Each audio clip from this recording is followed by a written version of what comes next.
15 जनवरी को होने वाले बृहन मुंबई महानगर पालिका के चुनाव के लिए सारी तैयारियां अब हो चुकी हैं। नामांकन भी हो चुका है। जिन उम्मीदवारों को उम्मीदवारी अपनी वापस लेनी थी वो भी हो चुका है और अब जितने ही उम्मीदवारों की फाइनल लिस्ट आई है और वो खड़े हुए हैं, वो अब चुनाव प्रचार में अपना सारा ध्यान केंद्रित कर रहे हैं और मतदाताओं के बीच में जा रहे हैं। अगर हम वर्सोवा विधानसभा के वार्ड क्रमांक 63 की बात करें तो यहाँ से बीजेपी सिंधे गुट की जो महायुति हुई है उनमें उम्मीदवार जो हैं रुपेश सावरकर जी हैं। लेकिन इस वक्त हमारे साथ वर्सोवा विधानसभा के बीजेपी के प्रभारी विजय पाठक जी हैं। हम इनसे बात करते हैं कि किस तरह से मतदाताओं के बीच में जाएंगे। जो बचे हैं 10 से 12 दिन चुनाव प्रचार के लिए, उनमें किस तरह से कार्यकर्ताओं में वो जोश भरेंगे और मतदाताओं को रुझाने का काम करेंगे।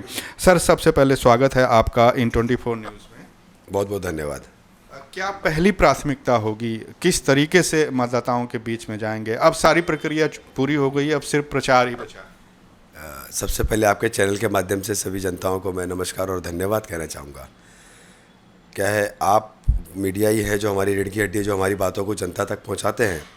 तो मैं आपकी मीडिया के माध्यम से बताना चाहूँगा, हमने 5 साल कार्य ऑलरेडी किया है। लोगों के बीच में हम रहे हैं, लोगों के बीच में रह के हमने कार्य करने का कार्य किया है। लोग जानती हैं, पब्लिक। ऐसा नहीं है कि इलेक्शन है तभी हम उस मुद्दों को लेकर जाएंगे। हमारे हाथ में नगर सेवक का दायरा न होते हुए भी हमने ग्राउंड लेवल पे उतर कर हमसे जो हो सका हमने किया है।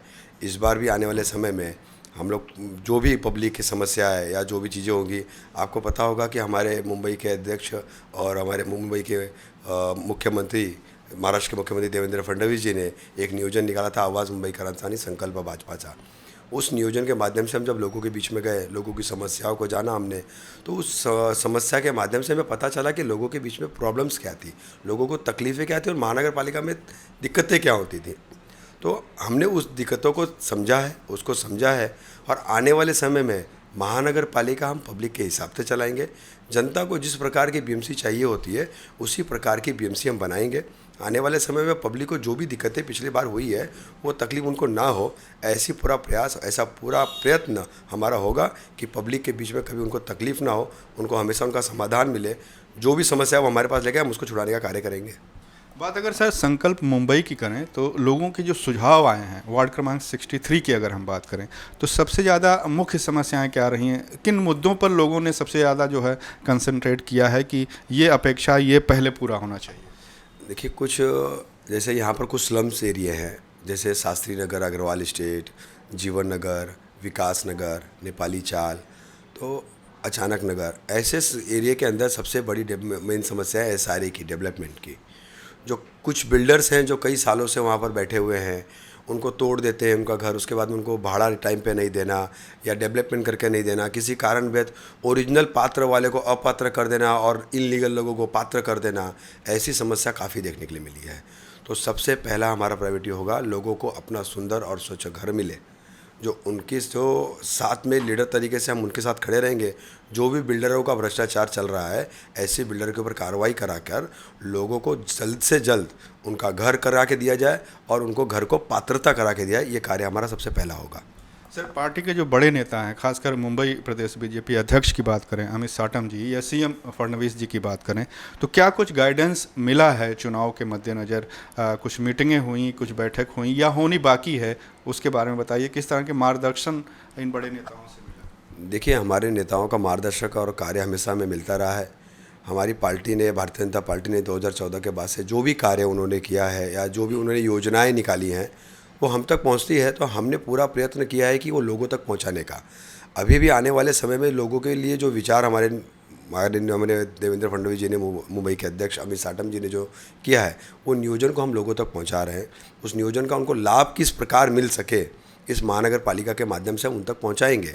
और कोई भी समस्या हो तो अगर हमारे पास आए तो हम उसको हमेशा उसका निवारण करके देंगे ताकि उनको कोई तकलीफें ना हो। जब से मुंबई महानगर पालिका के चुनाव की तारीखों का ऐलान हुआ है तभी से मेयर के पद को लेकर काफ़ी सियासी दल जो है अपना अपना दावा कर रहे हैं कि मेयर हमारा होगा, मराठी होगा, फला होगा, धमाक होगा, खान होगा, बुरके वाली होगी या क्या होगा। तो उस दिशा में क्या कुछ कहना चाहेंगे कि जो मेयर को लेकर ये दुनिया भर की बयानबाजी आ रही है? एक्चुअली तो मेयर मुंबई का ही होगा और मराठी मानूस ही होगा, उसमें कोई दो राय नहीं है, लेकिन इस तरह की जो बयानबाजी है उसे आप कैसे देखते हैं? देखिए, राजकारण है, सब अपने अपने विचार रखते हैं और सबका अधिकार है अपने अपने विचार रखने का। अगर महाराष्ट्र के अंदर, मुख्य मुंबई के अंदर अगर महापौर चाहिए तो 100% मराठियों का अधिकार है, मराठी भाषा का अधिकार है, वो यहाँ के मूल रहीवासी हैं। तो एक मराठी व्यक्ति अगर हमारा महापौर होगा तो 100% उस चीज़ों को समझ पाएगा कि हमें मुंबई किस तरीके से चलानी चाहिए, मुंबई किस प्रकार का होना चाहिए। जैसे हमारे महाराष्ट्र के मुख्यमंत्री देवेंद्र फडणवीस जी ने इस बार युवाओं को अच्छा प्रोत्साहित किया है, तो इस बार भी मुझे ऐसा लगता है कि महापौर भी हमारा कोई युवा ही होना चाहिए, ताकि आने वाले समय में वो युवाओं के बारे में समझ सके, युवाओं को किस प्रकार हम आगे बढ़ा सकते हैं, युवाओं को किस प्रकार हम अच्छी अच्छी योजनाएं दे सकते हैं, उनको कैसे हम तरक्की के मार्ग पे लेके जा सकते हैं। ऐसा तरक्की अगर हमें करना है तो एक मराठी व्यक्ति को होना चाहिए, अनुभवी होना चाहिए, कार्यशील उसकी अच्छी होनी चाहिए, और वो लोगों और युवाओं के बारे में सोचे। तो एक युवा व्यक्ति ही मुंबई का अगर महापौर बने तो काफ़ी अच्छा होगा। युवा की आपने बात की, तो बीजेपी संगठन की अगर हम बात करें तो अपने फैसलों से बीजेपी ने हमेशा चौंकाया ही है लोगों को। जब भी दूसरे राज्यों के सीएम की बात करें, राजस्थान की बात करें, एमपी की बात करें या यूपी की बात करें, तो हमेशा किसी नए व्यक्ति को ही बागडोर दी गई है। तो क्या आपका इशारा उसी तरफ है कि इस बार मेयर के पद के लिए भी कुछ ऐसे चौंकाने वाला व्यक्ति हो सकता है लोगों की? देखिए, मैंने ऐसा नहीं है कि मेरा इशारा और चौंकाने वाला ऐसा हो। मेरा ये कैसा मानना है कि कार्य करने वाला, देखिए भले नए व्यक्ति को मौका ज़रूर मिलता है, लेकिन वो व्यक्ति इलेक्शन भले पहली बार लड़ता है, लेकिन अनुभवी व्यक्ति है। उन्होंने अपने कार्य को ज़मीनी स्थल से किया है। अगर आज हम रुपेश सावरकर जी की बात ले लें तो ये एक युवा लीडर है, युवा नेता है। इसने अपना जर्नी शुरुआत किया था वार्ड लेवल से, वार्ड में सचिव, वार्ड में अध्यक्ष, जिला में, फिर मंडल में, फिर मुंबई, फिर महाराष्ट्र। तो ऐसी उनकी कार्यशील रही है। तो मतलब जो व्यक्ति एक अच्छे तरीके से जो संगठन में दायित्व और दायरे पे रहा है, तो हमारे माननीय मुख्यमंत्री जी ने वो दायरा, वो संधि उन युवाओं को दी है जो ग्राउंड लेवल पे रह के लोगों का कार्य करते आए हैं, जो ग्राउंड लेवल पे लेकर लोगों की बातों को समझते आए हैं। तो अगर युवा पीढ़ी के हाथ में चीज़ें होगी तो कैसा होता है ना, मैंने इससे पहले भी कहा था कि मेरे पिताजी या मेरे दादाजी अगर मेरी कोई प्रॉपर्टी बना लेते हैं तो मैं उस सक्षम तरीका का युवा तब साबित होऊंगा जब मैं उसको बचा लूँ। हमारे अंदर वो काबिल, हम उतने सक्षम कहाँ कि मैं नए तरीके से उस नए को खड़ा करूँ। जो नए हमारे दादाजी ने, हमारे पुरखों ने खड़ी की थी, उसको अगर हम तरीके से संभाल लें और उसके अंदर कुछ नई योजनाओं डाल के उसको और निखार दें तो वो मेरे लिए बहुत अच्छा होगा। इसी प्रकार युवाओं को मौका इसलिए देना चाहिए क्योंकि वो युवा काम तो हमारे सीनियर्स के साथ ही करते आए हैं। कुछ युवाओं का अनुभव, कुछ आप सीनियरों का अनुभव, इस सारे अनुभव को मिक्स करके वो एक अच्छे तरीके से अच्छा निर्माण, अच्छा भारत और विकसित भारत करने का कार्य एक युवा ही कर सकता है। एक और सवाल सर, कि आपके वार्ड की अगर हम बात करें तो यूँ तो बीजेपी और शिंदे गुट के जो उम्मीदवार हैं रुपेश जी, उनकी जीत तो लगभग पक्की ही है, लेकिन कांग्रेस और जो बाकी दल के शिवसेना यूबीटी के उम्मीदवार हैं, कैसे मतदाताओं के बीच में जाके जो है, क्योंकि मुकाबला त्रिकोणीय है। देखिए, हम अपने कार्य पे विश्वास करते हैं। मेरा कहने का मतलब है कोई भी व्यक्ति हो, चाहे कांग्रेस हो, चाहे उबाठा के लोग हो, चाहे कोई भी हो, अगर वो व्यक्ति कार्य करते हैं तो वो दिखाई देते हैं। आपको पता होगा कि ये आज जो उबाठा से हमारे जो यहाँ पे कैंडिडेट खड़े हुए हैं देवेंद्र बाला अम्बेडकर जी, ये काफ़ी पहले यहाँ पर 2012 में इलेक्शन लड़े थे, जब ये हमारा वार्ड क्रमांक 57 हुआ करता था, 57 नंबर हुआ करता था, विरोधी पक्ष नेता रहे। उसके बाद जब उनका कार्यकाल समाप्त हुआ तो कार्यकाल समाप्त होने के बाद में उन्होंने कभी इस वार्ड में झाँक के नहीं देखा, कभी उस वार्ड की तरफ पलट के नहीं देखा कि किस प्रकार की हमारी जनताएं चल रही है, किस प्रकार के मुझे उसको साथ देना चाहिए, आपको बने रहना चाहिए उस वार्ड के साथ में। दूसरी बार जब 2017 में उनको संधि मिली तो इस वार्ड के ऊपर उनको दावा करना चाहिए था। इस वार्ड को छोड़कर वो चले गए 68 वार्ड में, वहाँ चुनाव लड़े। अगर उनकी कार्य क्षमता, कार्यशीलता इतनी अच्छी होती तो वहाँ पर वो पराभूत नहीं होते। उसके बाद में फिर वो लोगों ने कभी मार्केट में, आप लोग ने भी देखा होगा, पब्लिक भी जानती है कि इलेक्शन के समय पे ही सिर्फ बाहर आना, बाकी समय एक लीडरशिपता दिखाना कि मैं बहुत जूना नेता हूँ, मैंने जूना कार्य किया है, ऐसा नहीं होता।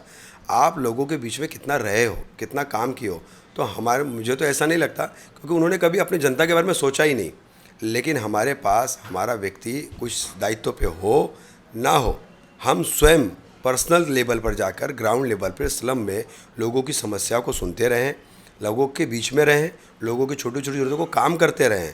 अगर आप वार्ड नंबर 63 के कुछ एरिया में अगर आप जाके पूछेंगे, तो वो हमारा नाम आपको खुद ही बता देंगे कि ये व्यक्ति यहाँ आता है, ये कार्य करके देता है हमें। तो इस प्रकार से जो एक प्रतिनिधि जब चुनकर आता है, उसका कार्यकाल जब खत्म हो जाता है, तो फिर भी उसका दायित्व होता है कि अपनी जनता का ध्यान देना।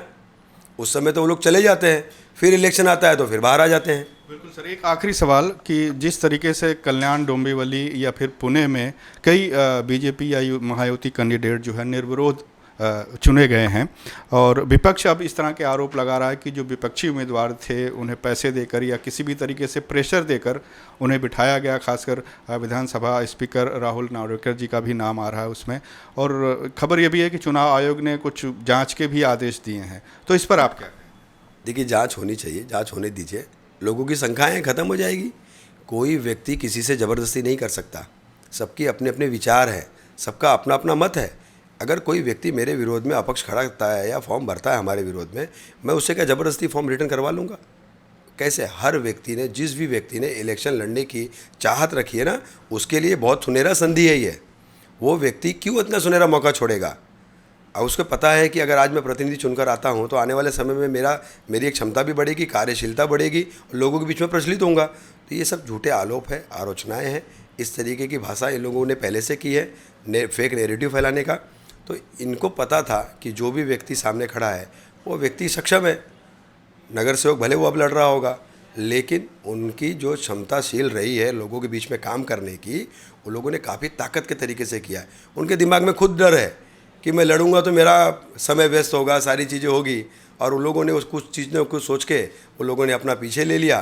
तो अब इनको पास में कुछ मुद्दाएं बचे नहीं, तो आरोप और आलोचना करने के अलावा काम क्या बचा है? तो आरोप और आलोचनाएं तो काम करने वालों पे ही लगता है, जिसने काम ही नहीं किया तो उस पर आलोचना कैसा? वो कार्य करता है, इसलिए आलोचनाएं लग रहे हैं। चलिए सर, बहुत बहुत शुक्रिया, और इन 24 न्यूज़ की तरफ से हार्दिक शुभकामनाएं आपको चुनावी जीत के लिए। ये थे वर्सोवा विधानसभा के बीजेपी प्रभारी विजय पाठक जी, जो हमसे बातचीत कर रहे थे। कैमरामैन एफ एस पटेल के साथ रहा अनुसैन, इन 24 न्यूज़, मुंबई।